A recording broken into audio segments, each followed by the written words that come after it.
হাওড়ার জগৎ বল্লভপুর বড়গাছিয়া পার্বতীপুর এলাকায় ভয়াবহ পটচুল কারখানায় আগুন। ঘটনাস্থলে দুটি দমকল গাড়ি।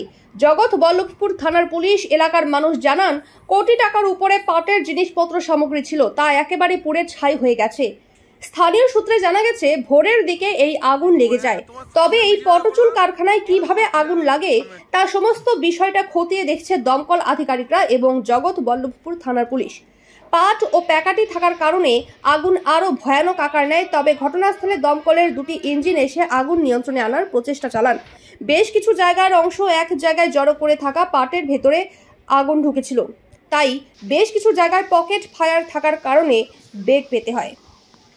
আমাকে ফার্স্ট টাইমে আমার এখানে বড়গাছিয়ায় যে পুলিশ আছেন উনি আমাকে ইনফর্ম করেন। তৎক্ষণাৎ আমি আসি। অ্যাপ্রক্স 4টের সময় আমাকে হয়তো ইনফর্ম করেছে। আমি 5টা 10-15 নাগাদ এখানে অ্যাটেন্ড হয়েছি। ক্ষয়ক্ষতি তো ওনার তো যা মাল আছে সে মাল তো ক্ষয়ক্ষতি তো হবেই। আর মানুষের কোনো ক্ষতি না, মানুষের কোনো ইনজিওর নেই। আপনার নাম? হরিসাধন শ্রী টসি আলমপুর। কাজ করে লেবাররা সব মেন ফেন বন্ধ করে সবাই যায়, সেইভাবেই গেছে। কখন লেগেছে আগুন? আগুন কখন লেগেছে আমি ঠিক জানি না, বলতে পারছি। আগুন কিন্তু লাগানো হয়েছে, আগুন ফায়ার থেকে কারেন্ট থেকে হয় না, আগুন লাগানো হয়েছে। আগুন লাগিয়েছে? কেউ লাগিয়ে দিয়েছে হিংসা। এটা কি কোনো মানে রাজনৈতিক বিষয় আছে? না, রাজনীতির বিষয় নয়, হ্যাঁ ঠিক বলতে পারছি না এখন কে লাগিয়েছে।